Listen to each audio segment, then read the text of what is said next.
नमस्कार दोस्तों, क्या हाल है। आज तारीख है 22 मार्च 2026, दिन रविवार, और आप देख रहे हैं न्यूज बानी। आज की इस खास बुलेटिन में हम बात करेंगे दुनिया में बढ़ते युद्ध के खतरे, भारत में महंगाई और गैस संकट, सरकार के बड़े फैसलों और मौसम के बदलते मिजाज की। तो चलिए बिना किसी देरी के शुरू करते हैं आज की बड़ी खबरों का सिलसिला।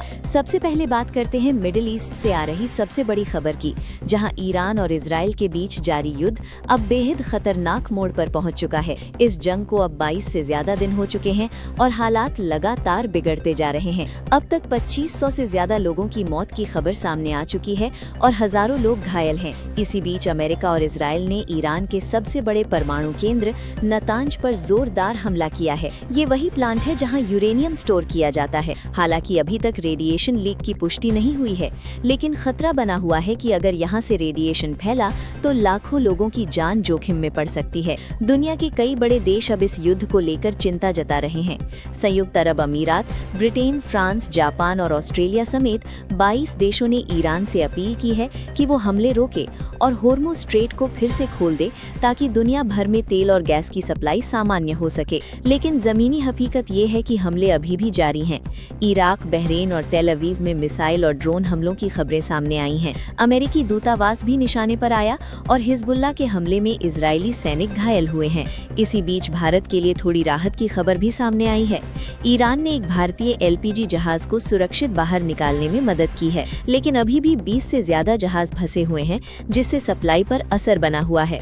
अब बात करते हैं इस युद्ध के असर की, जो सीधे आपकी जेब पर पड़ रहा है। देश के कई राज्यों में पेट्रोल और डीजल के दाम 2 से 3 रुपए तक बढ़ चुके हैं। हालात ऐसे हैं कि लोग पैनिक में पेट्रोल पंप पर ड्रम और केन में तेल भरवा रहे हैं। एलपीजी की किल्लत भी गहराती जा रही है। एक सर्वे के मुताबिक करीब 68% लोगों को समय पर गैस नहीं मिल रही है और 20% लोग ब्लैक में सिलेंडर खरीदने को मजबूर हैं, जहां उन्हें 3000 से 4000 रुपए तक देने पड़ रहे हैं। इस संकट के बीच सरकार ने बड़ा फैसला लिया है। होटल और रेस्टोरेंट को 20% अतिरिक्त गैस दी जाएगी और कुल सप्लाई को बढ़ाकर 50% तक पहुंचाया जा रहा है। साथ ही प्रवासी मजदूरों के लिए 5 किलो के छोटे सिलेंडर की सुविधा भी दी जाएगी। लेकिन इसी बीच ठग भी सक्रिय हो गए हैं। गैस बुकिंग के नाम पर लोगों को व्हाट्सएप पर फर्जी एपीके फाइल भेजी जा रही है। जैसे ही लोग इसे डाउनलोड करते हैं, उनके बैंक खाते से पैसे गायब हो जाते हैं। मुरादाबाद में एक व्यक्ति के साथ 35,000 रुपए की ठगी का मामला सामने आया है। इसलिए सावधान रहें और केवल ऑफिशियल ऐप का ही इस्तेमाल करें। अब नजर डालते हैं अर्थव्यवस्था पर, जहां रुपए में गिरावट देखने को मिली है और डॉलर के मुकाबले ये 93 के पार पहुंच चुका है। वहीं सोना और चांदी के दाम में गिरावट आई है। सोना इस हफ्ते करीब 11,000 रुपए सस्ता हुआ है, जबकि चांदी में 28,000 रुपए तक की गिरावट देखी गई है। तेल संकट के बीच भारत अब रूस से ज्यादा क्रूड ऑयल खरीदने की तैयारी कर रहा है, ताकि सप्लाई बनी रहे और कीमतों पर कंट्रोल किया जा सके। इधर सुप्रीम कोर्ट ने देश की जेलों में बढ़ती भीड़ पर सख्त रुख अपनाया है और सभी राज्यों से विस्तृत रिपोर्ट मांगी है। कोर्ट ने ये भी कहा कि आरोपियों के फोटो और वीडियो सोशल मीडिया पर डालना निष्पक्ष सुनवाई के लिए खतरा है। उत्तर प्रदेश से एक अच्छी खबर आई है, जहां सरकार श्रमिकों की बेटियों की शादी के लिए 1 लाख रुपए तक की आर्थिक सहायता दे रही है। इससे गरीब परिवारों को बड़ी राहत मिलेगी। मौसम की बात करें तो देश के कई हिस्सों में अजीब हालात बने हुए हैं।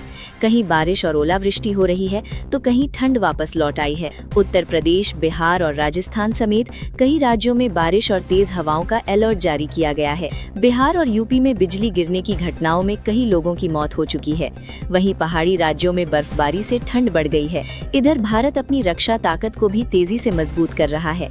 सरकार करीब 5 लाख करोड़ रुपए के बड़े डिफेंस प्रोजेक्ट्स पर काम कर रही है, जिसमें भविष्य की तकनीकों और बिना आमने सामने की जंग की तैयारी शामिल है। डिजिटल इंडिया को बढ़ावा देते हुए यूपीआई का विस्तार अब विदेशों तक हो रहा है और जल्द ही भूटान के साथ क्रॉस बॉर्डर पेमेंट सिस्टम शुरू होगा। देश के लिए गर्व की बात यह है कि भारत ने लगातार दूसरे साल 100 करोड़ टन कोयला उत्पादन का रिकॉर्ड बनाया है। वहीं सरकार अब कार्बन मार्केट शुरू करने जा रही है, जिसमें प्रदूषण कम करने पर कंपनियां कमाई भी कर सकेंगी।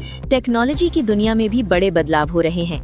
व्हाट्सएप नए फीचर पर काम कर रहा है, जिसमें मैसेज अपने आप डिलीट हो जाएंगे। करेंगे। वहीं गूगल ने कई नए AI टूल्स लॉन्च किए हैं जो बिना कोडिंग के ऐप और म्यूजिक बनाने में मदद करेंगे। अंत में एक बड़ी खबर उत्तर प्रदेश के मथुरा से, जहां फरसा वाले बाबा की मौत के बाद जबरदस्त बवाल मच गया। लोगों ने हाईवे जाम कर दिया और कई जगह पथराव भी हुआ। तो दोस्तों, ये थी आज की सभी बड़ी और जरूरी खबरें। अगर आपको ये वीडियो पसंद आया हो तो इसे लाइक जरूर करें, शेयर करें और न्यूज़ वाणी चैनल को सब्सक्राइब करके बेल आइकन दबाना ना भूलें, ताकि आपको रोजाना मिलती रहें ऐसी ही तेज, सटीक और भरोसेमंद खबरें। मिलते हैं आपसे अगले अपडेट में। तब तक के लिए अपना और अपने परिवार का ख्याल रखिए। जय हिंद, जय भारत।